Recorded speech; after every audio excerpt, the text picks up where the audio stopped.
ನಮಸ್ಕಾರ. ಈ ದಿನದ ಪ್ರಮುಖ ಮುಖ್ಯಾಂಶಗಳು. ರೈತರ ಸಮಾಧಿ ಮೇಲೆ ಸಮಾವೇಶ, ರಾಜ್ಯ ಸರ್ಕಾರ ವಿರುದ್ಧ ಆರ್ ಅಶೋಕ್ ವಾಗ್ದಾಳಿ. ಸರ್ಕಾರ ಬಿದ್ದರೆ ಮಧ್ಯಂತರ ಚುನಾವಣೆ, ಒಂದು ರಾಷ್ಟ್ರ ಒಂದು ಚುನಾವಣೆಯ ಮುಂದು ಶಿಫಾರಸ್ಸಿನ ಸಂಸದೀಯ ಸಮಿತಿ ಚಿಂತನೆ. ಅಪ್ಪಾಜಿ ಕ್ಯಾಂಟೀನ್ಗೆ ₹1 ಮುದ್ದೆ ಊಟ, ದೇವೇಗೌಡರ ಹುಟ್ಟುಹಬ್ಬದ ಅಂಗವಾಗಿ ವಿತರಣೆ. ಟಿಎನ್ ಶರವಣ ನಡೆಸುತ್ತಿರುವ ಅಪ್ಪಾಜಿ ಕ್ಯಾಂಟೀನ್.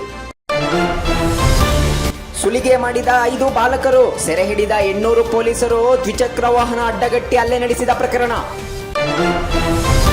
ದುಬಾರೆಯಲ್ಲಿ ಸಾಕಾನೆಗಳ ಕಾಳಗ, ಪ್ರವಾಸಿ ಮಹಿಳೆ ಸಾವು, ಆನೆಗೆ ಹುಲ್ಲು ತಿನ್ನಿಸುವ ವೇಳೆ ಘಟನೆ. ಕೇರಳಂನಲ್ಲಿ ಸ್ತ್ರೀಯರಿಗೆ ಉಚಿತ ಪ್ರಯಾಣ, ಕೇರಳಂನ ನೂತನ ಸಿಎಂನಿಂದ ಭರವಸೆ. ಜೂನ್ 15ರಿಂದ ಮಹಿಳೆಯರಿಗಾಗಿ ಉಚಿತ ಪ್ರಯಾಣ. ಕೇರಳಂನಲ್ಲಿ ಸತೀಶನ್ ಸಂಪುಟ ಅಸ್ತಿತ್ವಕ್ಕೆ, ಸಂಪುಟ ಸೇರಿದ 20 ಶಾಸಕರು, ಖರ್ಗೆ, ರಾಹುಲ್, ಪ್ರಿಯಾಂಕಾ ಭಾಗಿ. ನಗರದ ಹಲವೆಡೆ ಮಳೆ ಅಬ್ಬರ, ಹಲವು ರಸ್ತೆಗಳಲ್ಲಿ ಸಂಚಾರ ದಟ್ಟಣೆ. ಮುಂದಿನ 3 ದಿನ ಹೆಚ್ಚಿನ ಮಳೆ ಸಾಧ್ಯತೆ.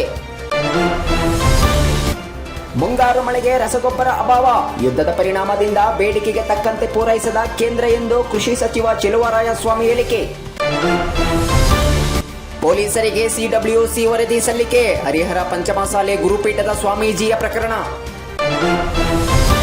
ತೈಲ ದರ ಹೆಚ್ಚಳ, ತಗ್ಗಿದ ನಷ್ಟ, ಪೆಟ್ರೋಲ್ ಡೀಸೆಲ್ ಬೆಲೆಯ ಹೆಚ್ಚಿಸಿದ ನಂತರ ಕಂಪನಿಗಳ ನಷ್ಟ ಇಳಿಕೆ. ಬಂಗಾಳದಲ್ಲಿ ಭ್ರಷ್ಟಾಚಾರ ತನಿಖೆಗೆ ಸಮಿತಿ, ಟಿಎಂಸಿ ಅವಧಿಯ ಪ್ರಕರಣ ಕುರಿತು ತನಿಖೆ, ಬಂಗಾಳದ ಸಿಎಂ ಸುವೇಂದು ಹೇಳಿಕೆ. ನಾಳೆಯ ಸಾರಿಗೆ ಮುಷ್ಕರಕ್ಕೆ ಹೈಕೋರ್ಟ್ ಬ್ರೇಕ್, ನೋಟಿಸ್ ಜಾರಿ ಮಾಡಿದ ಹೈಕೋರ್ಟ್, ಗುರುವಾರದ ತನಕ ಮುಷ್ಕರ ಬೇಡ ಎಂದ ಹೈಕೋರ್ಟ್ ಆದೇಶ. ಸಿಡಿಲಿಗೆ ಒಬ್ಬ ರೈತ 25 ಮೇಕೆ ಬಲಿ, ಕಲಬುರಗಿಯ ಸೇಡಂ ಬಳಿ ಘಟನೆ.